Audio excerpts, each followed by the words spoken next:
بسم اللہ الرحمن الرحیم۔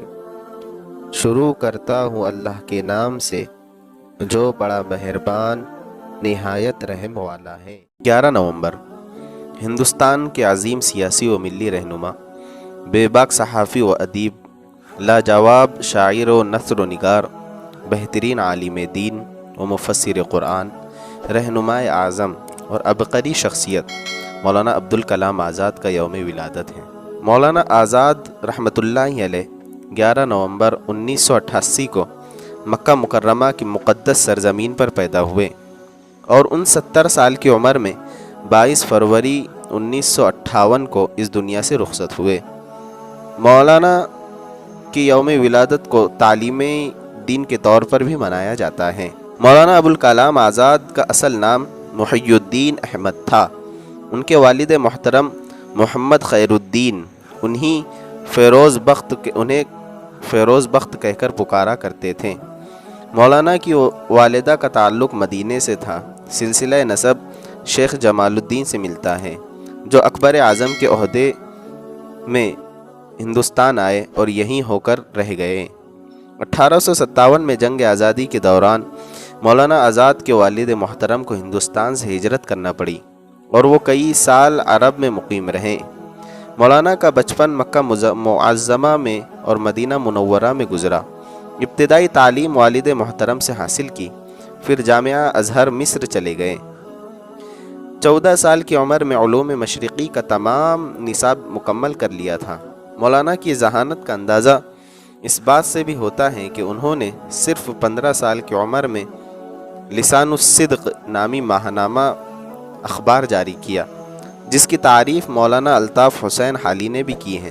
1912 میں الہلال نامی اخبار نکالا۔ 1914 میں انگریزوں نے الہلال کی ضمانت ضبط کر لی تو مولانا نے البلاغ نامی اخبار کو جاری کیا۔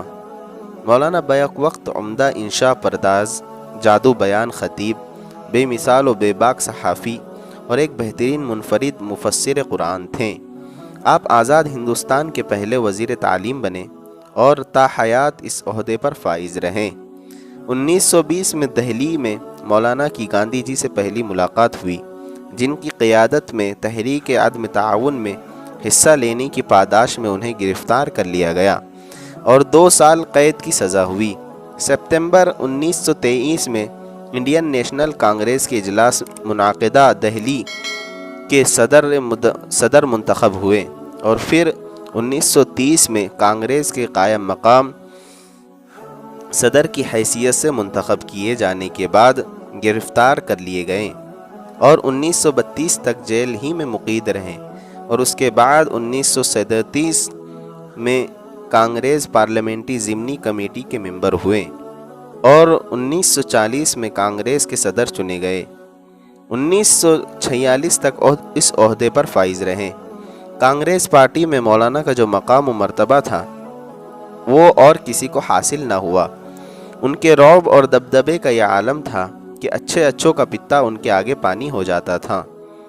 ولبھ بھائی پٹیل جیسے بڑے کانگریسی رہنما کی بولتی ان کے سامنے بند ہو جایا کرتی تھی۔ انتہا تو یہ ہے کہ جب وزیر تعلیم تھے تو وزیر اعظم نہرو تک کو ان سے ملاقات کے لیے اپائنٹمنٹ لینا پڑتا تھا۔ نہرو کا کہنا ہے کہ مولانا کے علم اور مطالعے کے سامنے مجھے اپنا علم دریا کے سامنے پانی کا ایک قطرہ دکھائی دیتا ہے۔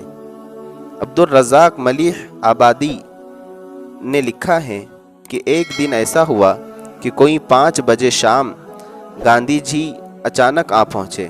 میں نے ان کا استقبال کیا اور دوڑ کر مولانا کو اس کی خبر دی۔ انہوں نے سنا مگر جیسے سنا ہی نہیں، ٹس سے مس نہ ہوئے۔ فرمایا ان سے کہہ دیجئے کہ میں اس وقت ان سے ملنے سے معذور ہوں، کل 9 بجے صبح تشریف لائیں۔ عرض کیا غور فرما لیجئے جناب، کیا یہی پیغام پہنچا دوں؟ کس قدر تیکھے تیوروں سے فرمایا اور کیا؟ گاندھی جی میں سرخاب پرندے کے پر تو نہیں لگے ہوئے ہیں؟ میں بتاتا چلوں سرخاب پرندہ بہت نایاب پرندہ ہے۔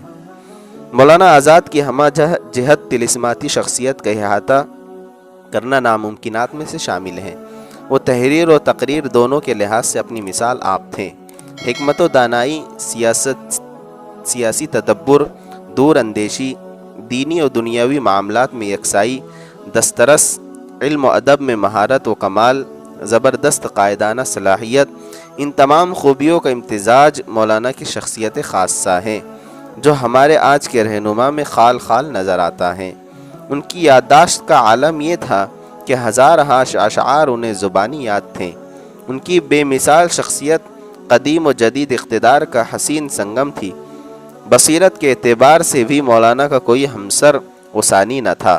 اس حوالے سے انہی کے منہ سے نکلا ہوا یہ فقرہ دیکھیں: تم لوگ پانی اور کیچڑ کو دیکھ کر بارش کا یقین کرتے ہو، میں اس کو ہوا میں سونگھ کر جان لیتا ہوں کہ بارش ہونے والی ہے۔ بلا شبہ مولانا کا شمار ان چند برگزیدہ اور عبقری ہستیوں میں سے ہوتا ہے جو اپنے عہدے سے کہیں زیادہ بڑی تھی۔ آج ہندوستان میں مسلمانوں کی جو تعداد یہ حضرت کی ہی تگودو اور شاندار معانی خیز تقاریر کا نتیجہ ہے جو آپ نے تقسیم ہند کے موقع پر جامع مسجد کی زینوں سے مسلمانوں کو پاکستان ہجرت کرنے سے روکنے کے لیے کی تھی۔